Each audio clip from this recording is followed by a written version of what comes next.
Waitress helped. A homeless guy. The manager let her go. Half an hour later, John Wick showed up. What's your take on this? Drop your thoughts in the comments and hit like, share, and subscribe for more uplifting tales. In the busy center of New York City, on December 17th, 2014, the chilly breeze hinted at snow as folks hurried by Pete's Café, a cozy spot on 8th Avenue. Inside, the clatter of dishes filled the space.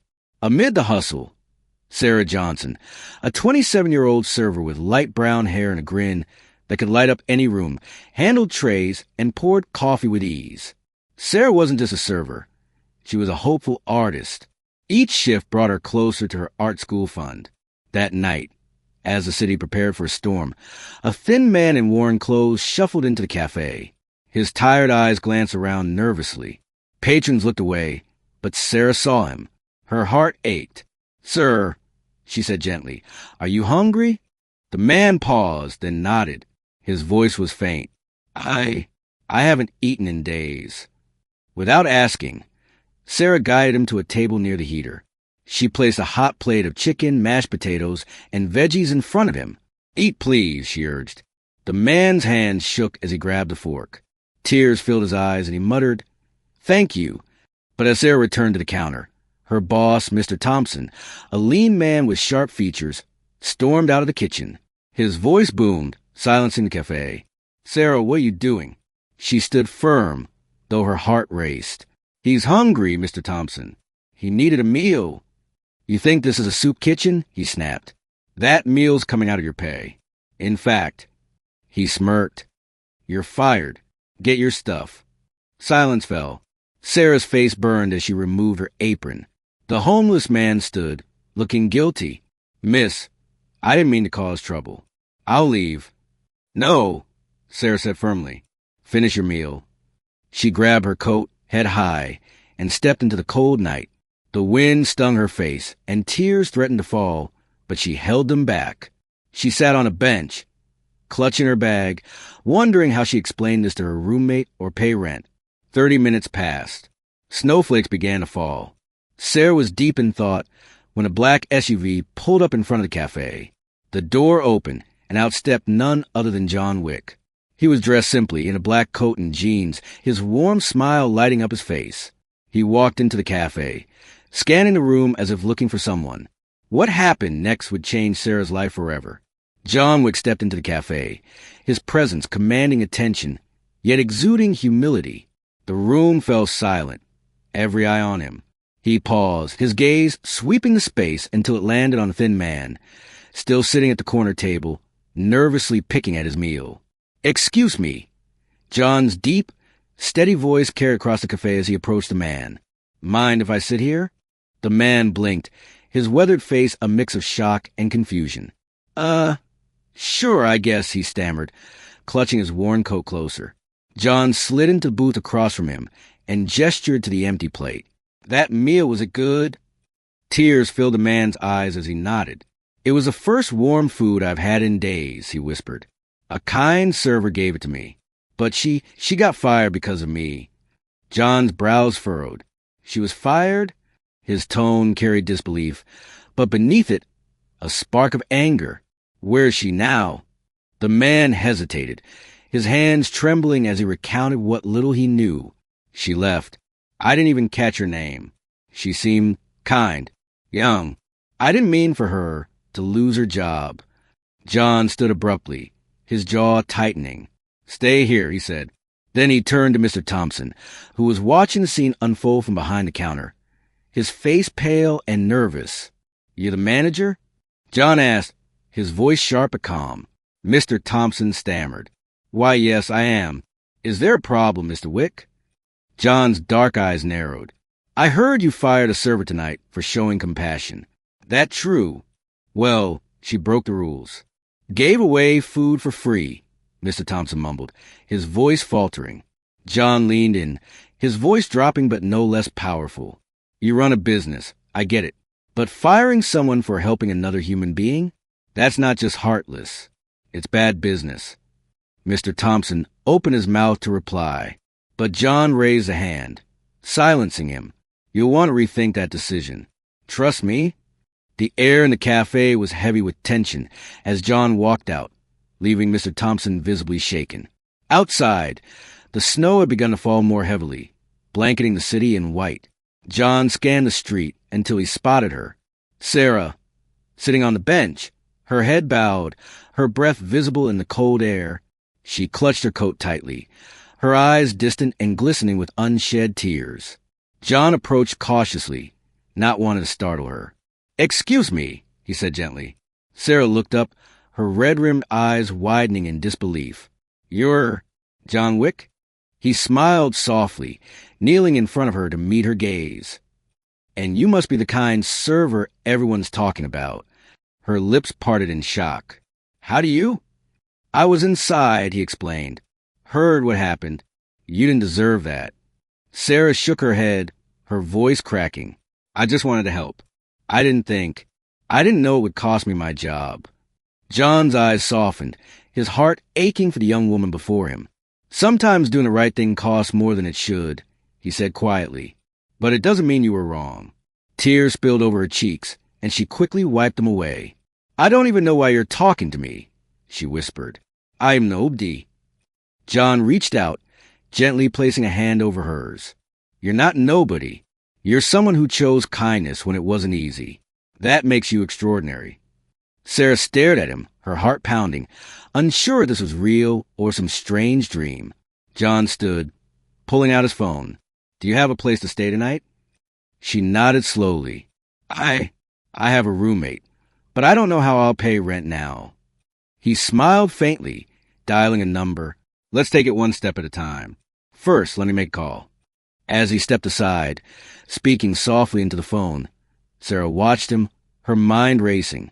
This man, this world-famous actor, was standing here, helping her, a complete stranger. And for the first time that night, she felt a flicker of hope. When John returned, his smile was brighter. "All right," he said. "We got some things sorted out. But first, how about I walk you home?" Sarah hesitated, then nodded. As they walked through the snowy streets of New York City, she felt a strange mix of emotions, relief, gratitude, disbelief. And as the night unfolded, Sarah couldn't help but wonder, why had John Wick shown up in her life? Was it pure coincidence?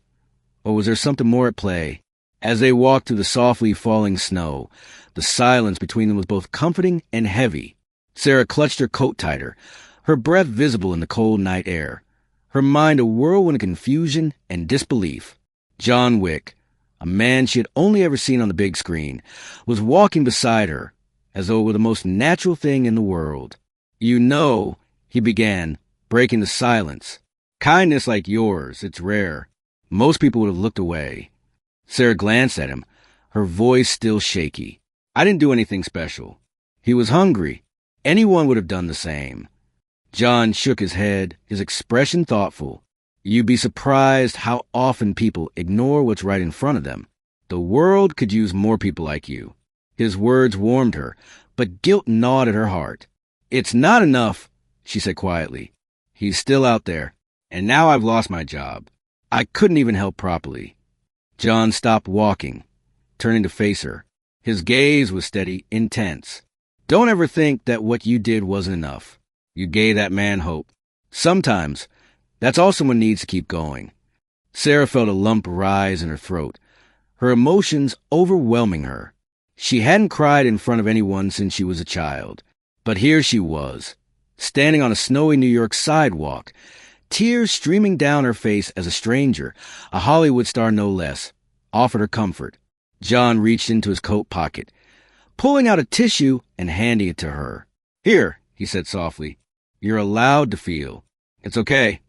She took the tissue, dabbing her eyes as she tried to compose herself. "I don't even know why you're helping me," she admitted. "I'm just nobody."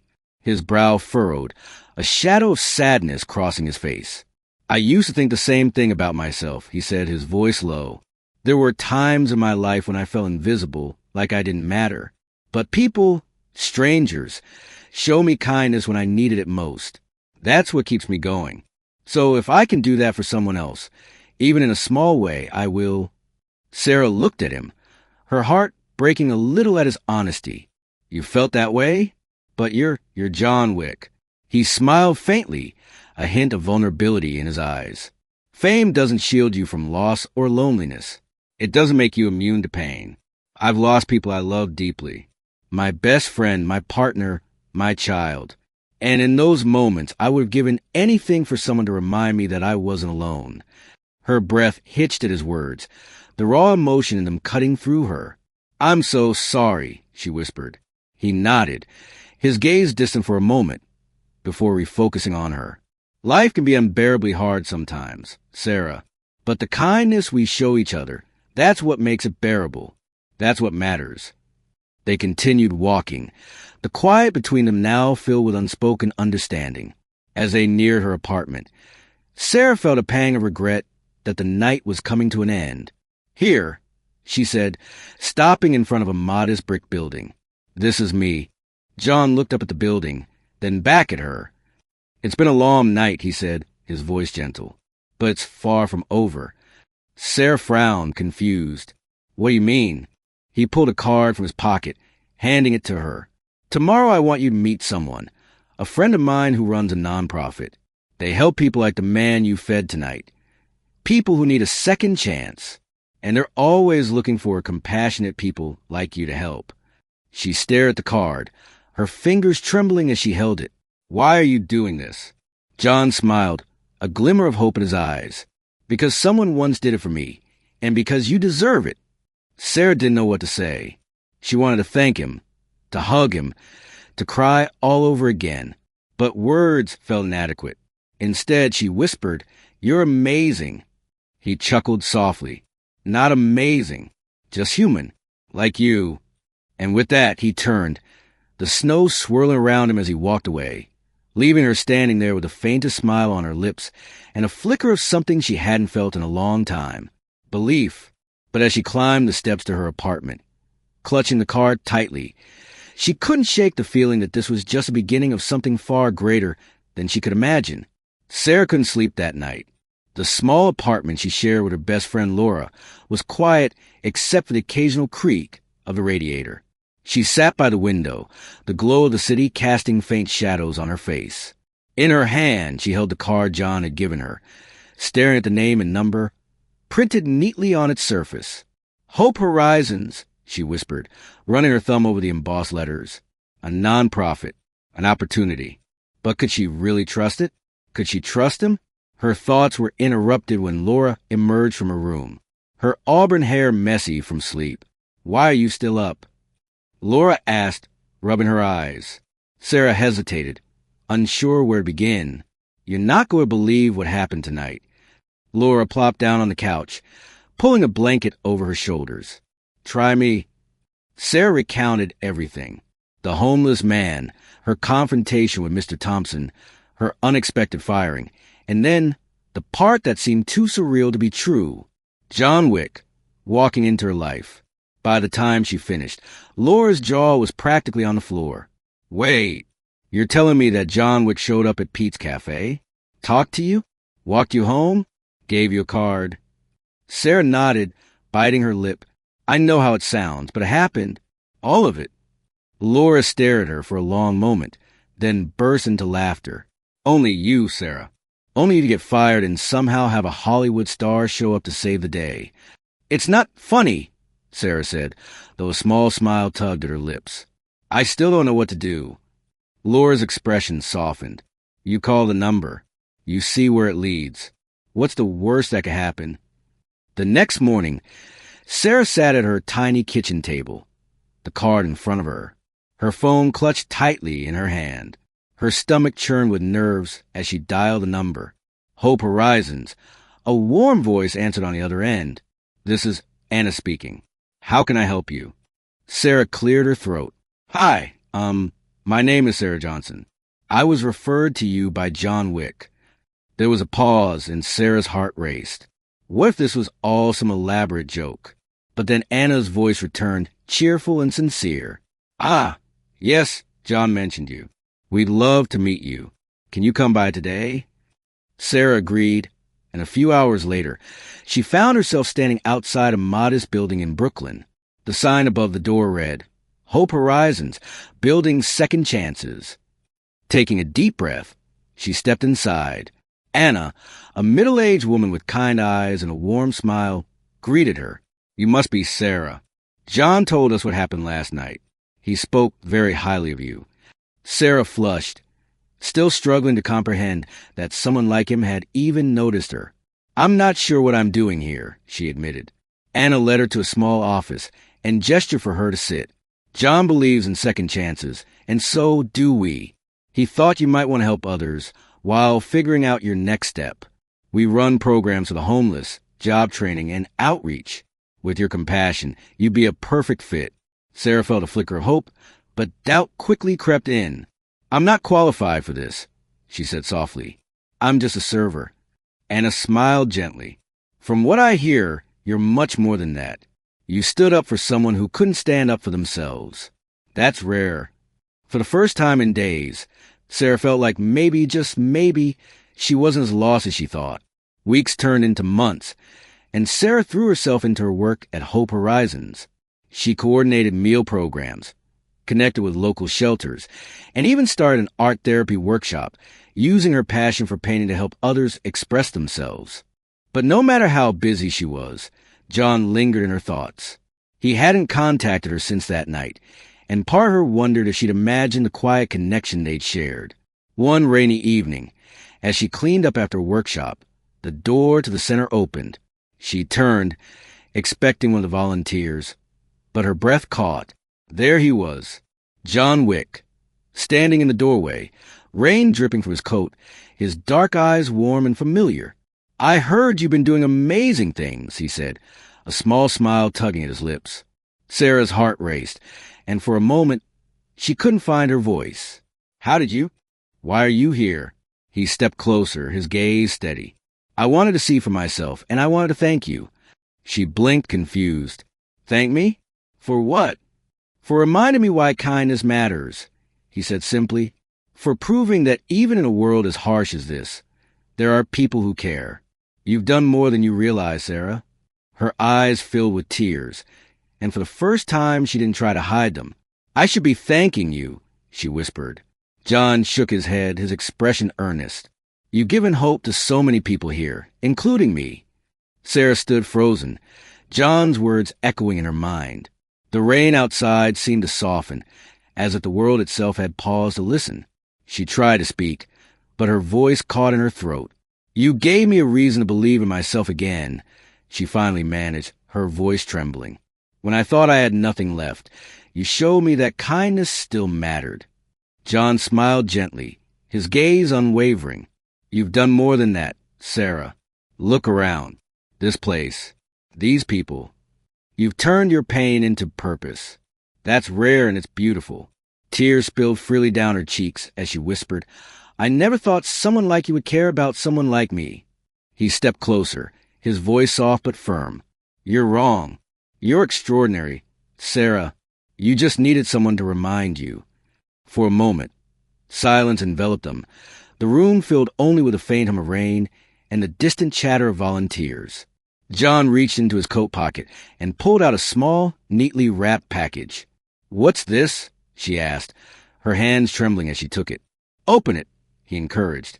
She carefully unwrapped the package to reveal a sketchbook, its leather cover soft and warm in her hands. Inside, on the first page, was a note written in John's elegant handwriting. "For the artist who paints with kindness, never stop creating." Her breath caught, overwhelmed by the gesture. "I don't know what to say." "You don't have to say anything," John replied. "Just promise me one thing. Keep being you." At that moment, something shifted in Sarah's heart. The weight she'd carried for so long seemed to lift, replaced by a feeling she hadn't felt in years.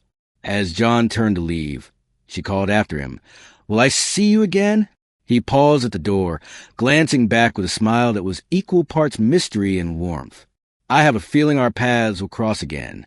And with that, he disappeared into the rain, leaving Sarah clutching the sketchbook to her chest, her heart full of gratitude, wonder, and the quiet realization that her story was far from over.